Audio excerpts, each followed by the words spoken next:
Get back to the Bible. Just want you to understand, just because we deal with the Bible, don't you think Jesus ain't important in the Quran? He is the Quran. He is the hadith of Prophet Muhammad. In all of the hadith, and there are 9 volumes of Bukhari, which is the most authentic one, and I forget how many volumes of Muslim, but Bukhari is the number one, the one that's guaranteed by everybody to be the most authentic. Got 9 volumes, and you can look through all 9 of the volumes.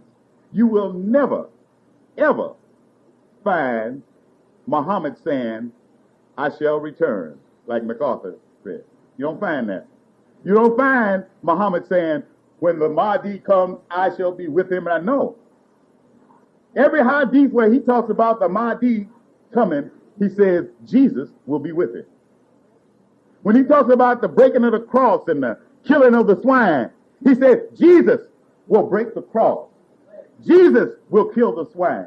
And Jesus will establish justice in the earth. That's what Muhammad said. Then why should you look for anybody other than Jesus?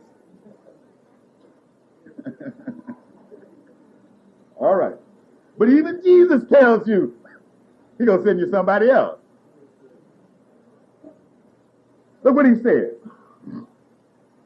"I have yet many things to say unto you, but you cannot bear it now." See? He didn't say he didn't know. This is what I was pointing out to you earlier. It's not that he didn't know what needed to be done and how to do it. It's just that it wasn't his job. Now look what he's telling. There are many things I have to say unto you, but you can't bear it when? Now. He didn't say you ain't ready for it and you never will get ready. He said you can't bear it now, which means at some point you'll be able to bear it. At that point it'll be all right for you to know it. But there's no sense in me telling it to you now. You couldn't even stand it. He says, so you can't bear it now. Howbeit, when he, the Spirit of truth, is come, he will guide you into all truth. That's what the book says. Let me put that word up here because that's very important to the rest of our lecture, which is only a few minutes.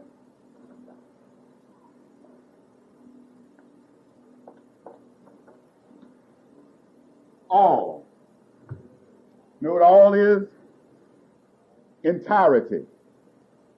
Every bit. That's what all is. Now,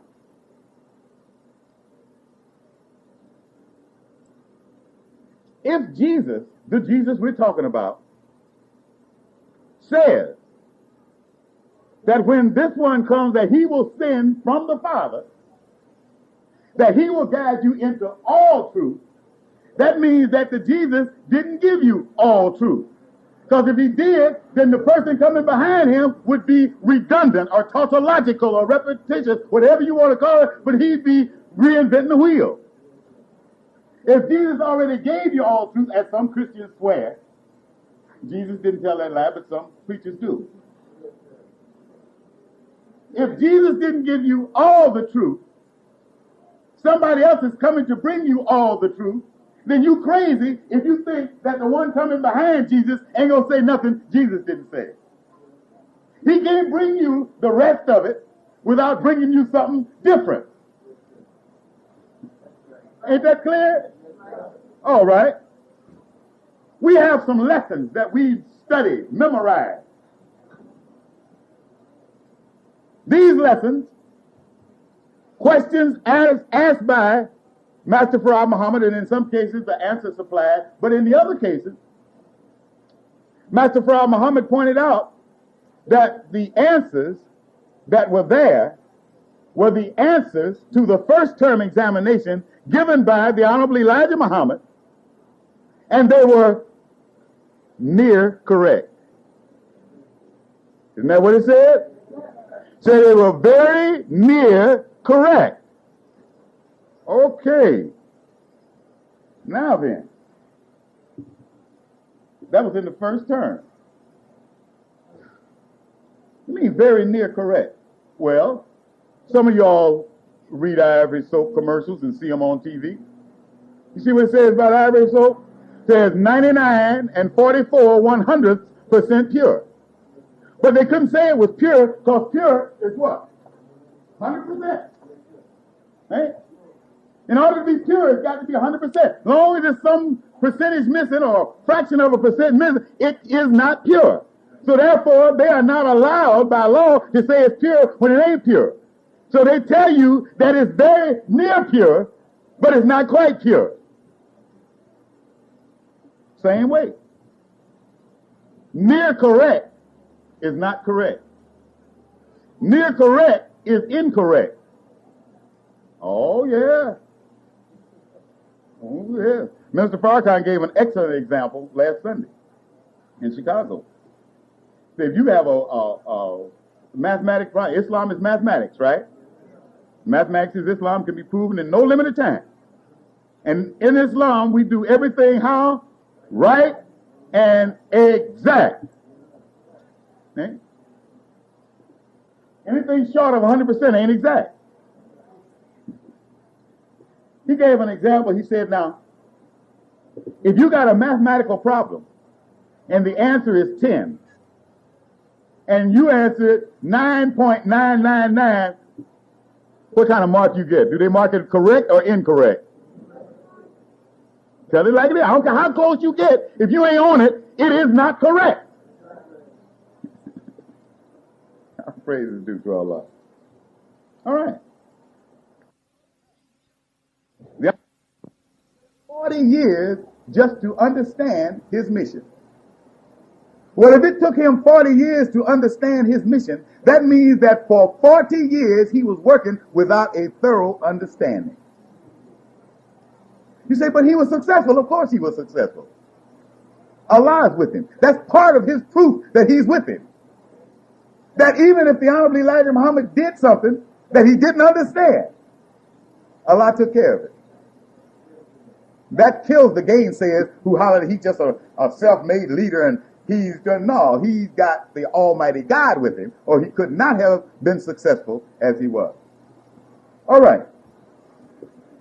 The Honorable Elijah Muhammad has said later in his mission that if he had those same questions, you notice we never did get anything other than the first term examination. Now, if the Honorable Elijah Muhammad, according to his own words, if he had to answer those same questions a few years later, he would have had to have written volumes and not those little sheets of paper that we're running around with. That's how much he grew in understanding. That later on, he saw more into those than he saw at the time he was giving that examination. That means that it was wrong. It was not totally correct because it was not complete. There was something missing. And as he got to understand the missing ingredients, if he were to answer those same questions, look, I'll give you a little lightweight example that in no way compares. Now, December of 1963, I got a letter from the Honorable Elijah Muhammad. I have it right here. And he sent me 9 questions. And I thought all these years that this was a letter sent out to all the ministers in the nation for them to answer these 9 questions.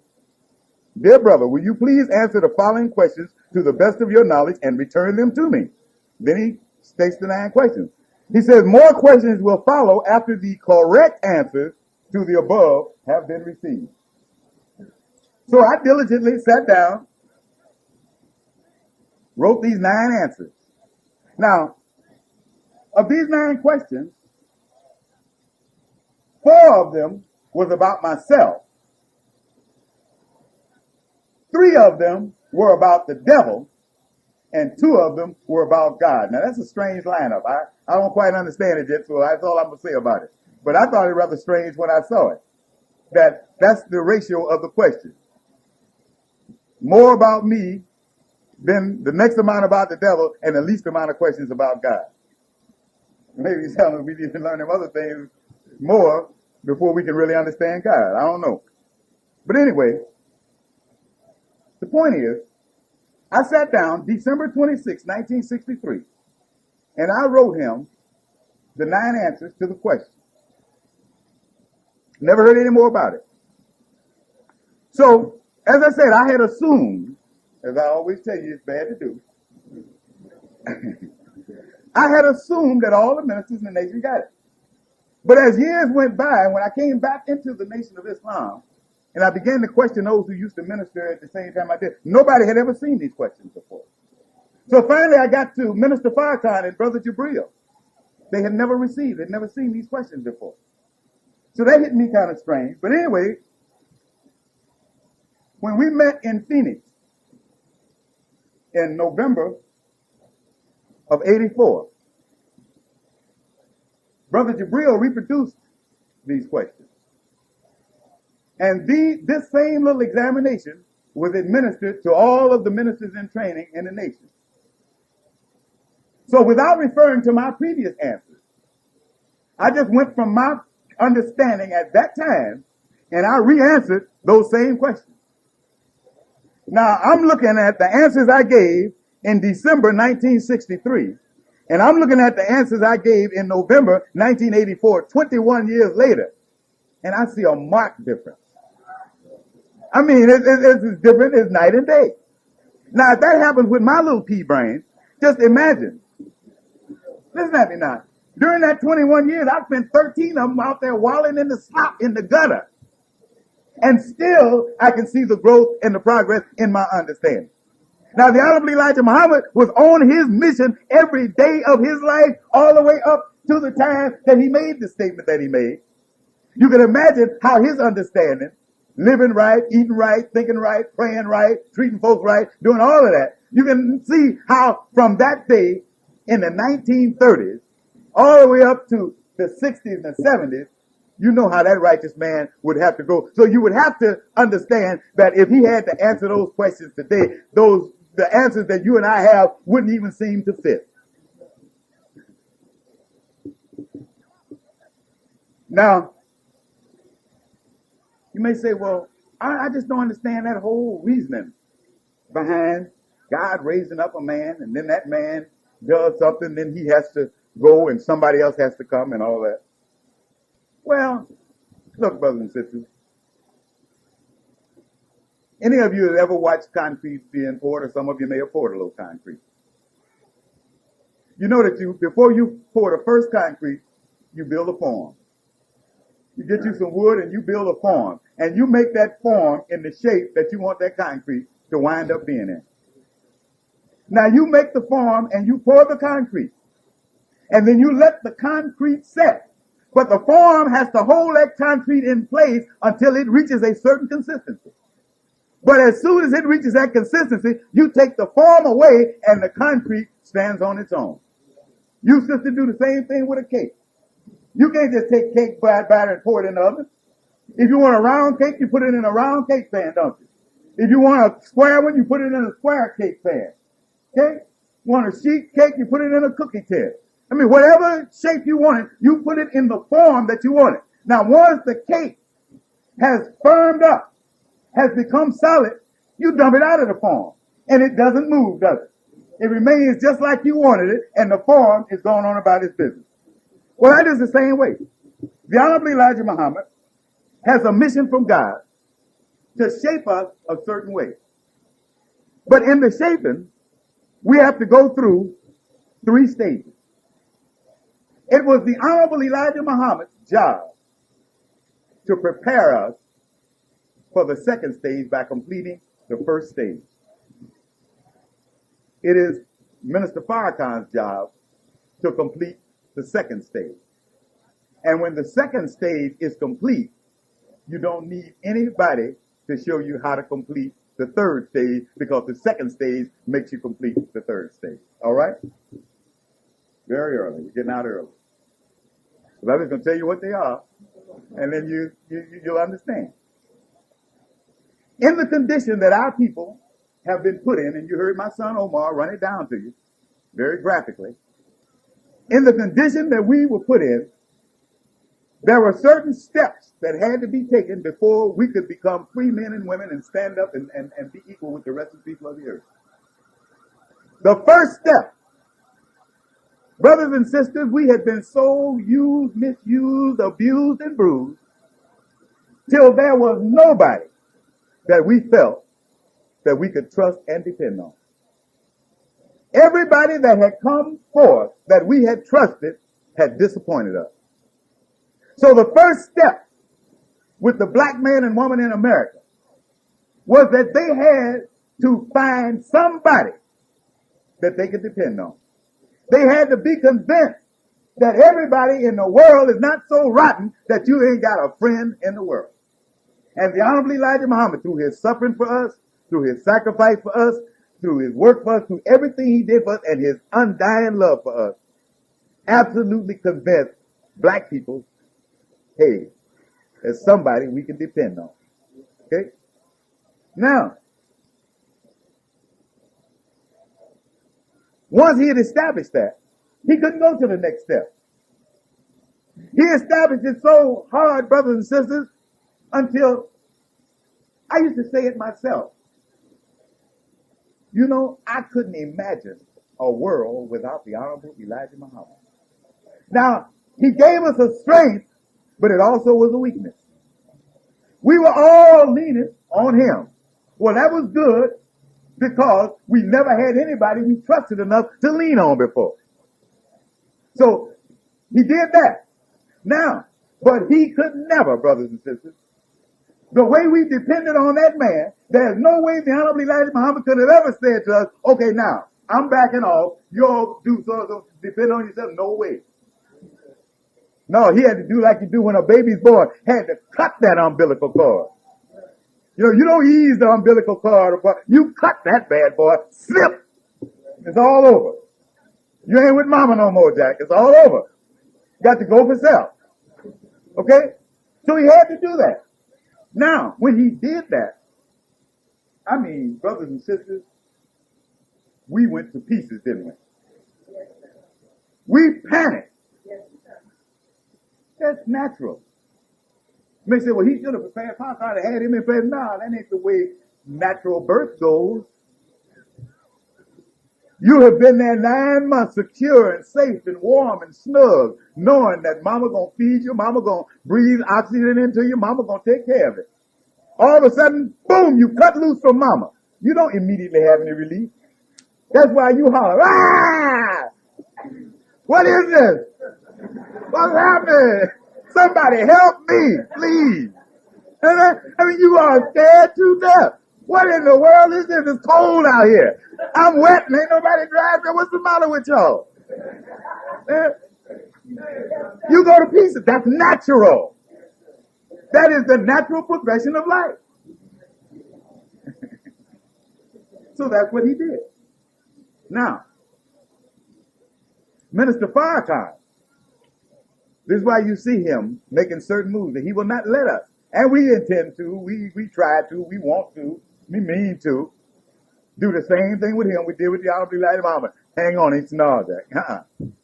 Not me. He's not going to let us do that to him or to ourselves, actually. Not going to let us do that. It's why you see certain things, you say, well, you know, so-and-so and so-and-so, why don't Minister Farrakhan take care of it? No, Lordy, why don't you take care of it? That's what he's doing with us now. He's taking step 2. After you have learned that you can depend on somebody else, then the next step is to learn to depend on yourself. At the next step in your growth, okay? You trusted mama, but now the umbilical cord is cut.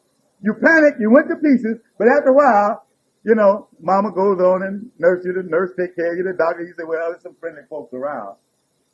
But then after a while, mama gets tired of toting you on that backpack. You get tired of pushing that stroller, don't you? You don't hurry up and get out, she take you out. Start putting you down, come on. Why? She's ready for you to walk, Jack. You're getting fat and heavy. Yeah, because you're ready for you to use your own legs for a little bit. Man, stage in development. That's all it is. It's a stage in development. Then after a while you can say, hey, yeah, I can do this myself. She stopped having to push the bottle in your mouth or whatever she puts in your mouth. Okay? Then she stopped having to put the spoon in your mouth. After a while you sit up at the table, you eat for yourself. Okay? Now, you start thinking for yourself. You start making decisions for yourself. All this is part of growth. All this is part of development. This is what we're going through now. Why the Bible always refers to us as the children of God. We got to develop just like children. It says that you can't enter the kingdom of God lest you come as a child. It's the way we came. First, totally dependent upon the parents. Then next, learning to depend upon ourselves. That's the second stage. And then comes the third stage. Now, after that child has been born, and after that child has been weaned, and after that child grows to a certain stage, something else comes in their mind. They stop being a child. They start thinking about getting married and having children of their own. Isn't that correct? That's a natural progression, isn't it? Little girl get tired of playing with dolls. She wanted it to be real. Little boy wants somebody to call and start calling him daddy. Like he's been calling his daddy daddy. He wants somebody to call him daddy now. That's your last stage of growth, adulthood. We come. It says you got to come as a child. It doesn't say you stay a child. You got to come as a child. And one of the things a child does is grow into an adult. So we got to come just as children on the road to become an adult. So Minister Farrakhan is now working on stage 2, learning to depend on ourselves. Now, once we get that, then we don't need somebody to mold us in the third step. So when we learn to depend on ourselves, then we become self-molded. At that point, then, we make the initiative, take the initiative. We make the decision. And you not only depend on yourself. This is the key. When you begin studying teaching of the Honorable Elijah Muhammad in depth, and the final thing that happens, and all of the prophecies bear witness to it, that we will wind up as the rulers in the earth. Says that. Bible, Quran, all of them. Even, what's his name? Gaddafi's Green Book says. That's right. Everybody intelligent recognizes that we are going to be the rulers. So then look at the 3 steps that you go through in life. You go from someone that you can rely and depend on. The second step is that you become someone who can depend on themselves. And the third and greatest step is when you become someone that others can depend on. See? That's a long journey, isn't it? From dependence to independence, and then to somebody that others depend on. That's a great journey too, ain't it? I mean, can't you imagine how good somebody's got to feel to go through that entire journey and understand what they're going through? I went from helplessness to a helper. From helplessness to a helper. Couldn't even help myself. Now I'm helping other people. That's a good step, isn't it, brothers and sisters? Praise is due to Allah. So, this is what Minister Farrakhan is doing. He is the comforter. He is the strong one that's with us. The strong one working with us to make us strong. Not for us to sap his strength and draw his strength and go on for centuries with that kind of thing. The next leader you sap off of him. That's not what he's here for. He's here to comfort us for real. Be strong with us so we can be strong on our own.